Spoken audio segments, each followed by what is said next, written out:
Hello and welcome to the Minimum Competence episode for Friday, August 30th, 2024.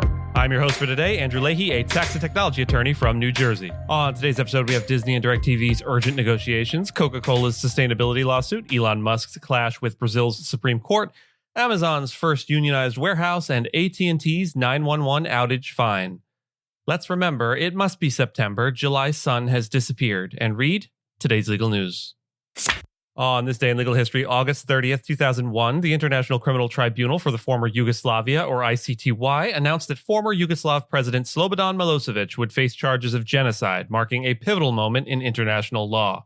The decision added to the existing charges of war crimes and crimes against humanity related to his role in the brutal conflicts that ravaged the Balkans in the 1990s.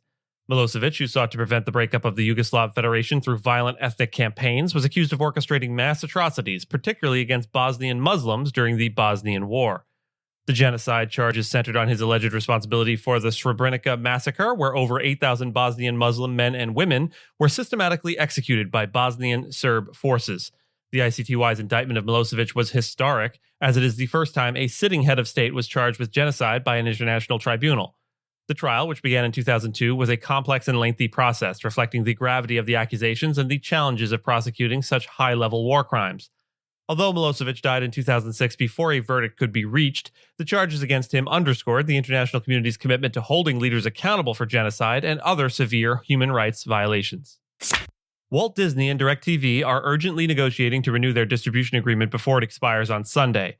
Failure to reach a deal could result in DirecTV's 11 million subscribers losing access to Disney channels like ABC and ESPN just before the NFL season begins and during the US Open tennis tournament. DirecTV is pushing for the option to offer smaller, lower-priced packages that exclude ESPN, catering to consumers' preferences in the streaming era. Disney, however, wants to preserve the value of its sports content, proposing a sports-centric package including ESPN and ABC. The negotiations are influenced by ongoing changes in the pay TV industry, where subscriber numbers have declined sharply due to the rise of streaming services. The companies are also dealing with the impact of sports streaming rights, which have been central to maintaining pay TV subscribers. A new sports streaming service called Venue Sports, backed by Disney, Fox, and Warner Bros. Discovery, has been delayed by a legal dispute with Fubo TV over antitrust claims related to content-building practices. The dispute underscores the challenges facing traditional pay TV providers as they navigate the growing demand for streaming options. The outcome of these negotiations will have significant implications for the future of sports broadcasting and the pay TV industry. The D.C. Court of Appeals has revived a lawsuit against Coca-Cola brought by Earth Island Institute, alleging the company made misleading claims about its sustainability efforts. The lawsuit challenges statements made by Coca-Cola, such as a tweet asserting that, quote, business and sustainability are not separate stories for the company. Initially, the Superior Court ruled in 2022 that these statements were merely aspirational and did not violate consumer protection laws. However, the appeals court disagreed, stating that Earth Island plausibly argued that Coca-Cola's statements could mislead consumers into believing the company is environmentally responsible when it might not be. This case is part of a broader trend of greenwashing lawsuits where companies are accused of overstating their environmental commitments. The Federal Trade Commission is also expected to provide more guidelines on environmental marketing claims through its updated Green Guides. X, formerly Twitter, is bracing for a potential shutdown in Brazil following escalating tensions between Elon Musk and the Supreme Court Judge Alexander de Moraes.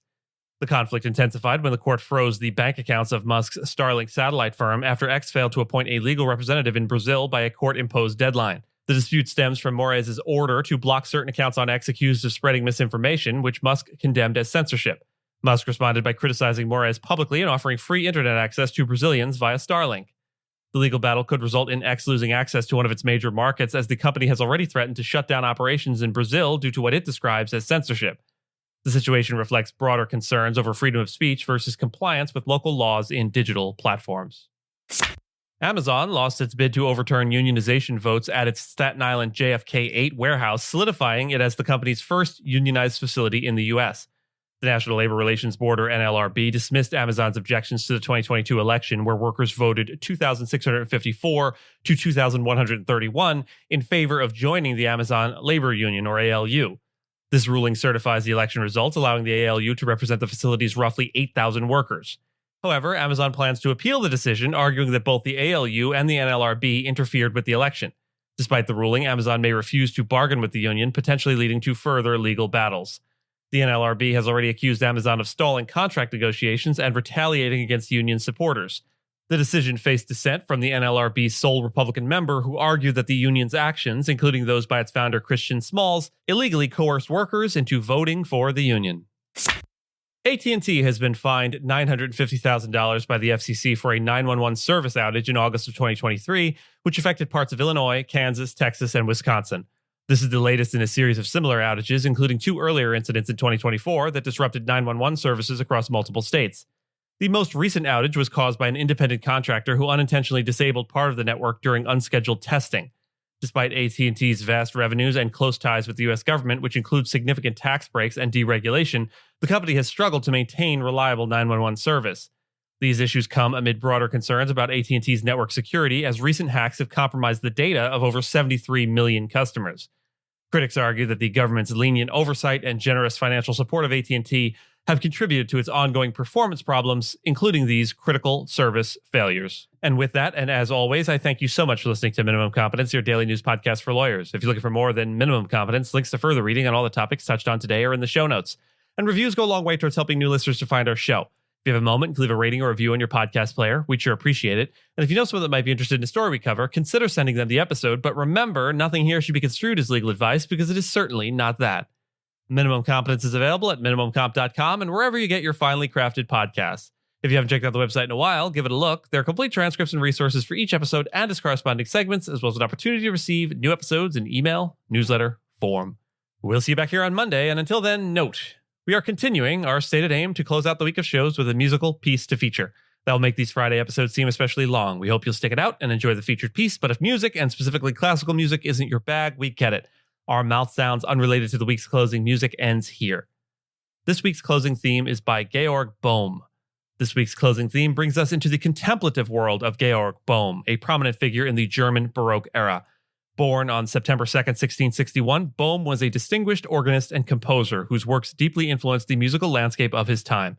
Perhaps best known for his contributions to organ music, Bohm held the prestigious position of organist at St. John's Church in Lüneburg, where he became a key figure in the development of the Northern German organ school. His music is marked by its expressive depth and innovative use of the chorale. Tonight, we turn our attention to his beautiful setting of the Lutheran chorale, Vater unser im Himmelreich, a piece that perfectly captures the devotional spirit of the Baroque period. This work is a chorale prelude for organ, where Bohm takes the familiar melody of the Lord's Prayer and weaves it into an intricate and reflective tapestry of sound. Through his masterful use of counterpoint and ornamentation, Bohm brings out the theological and emotional depth of the text, creating a piece that is both meditative and majestic. As we listen, we can appreciate Bohm's ability to transform a simple hymn tune into a profound musical meditation, making it a fitting choice for our closing theme this week. Enjoy the rich harmonies and spiritual resonance of Georg Bohm's Vater unser im Himmelreich. Enjoy.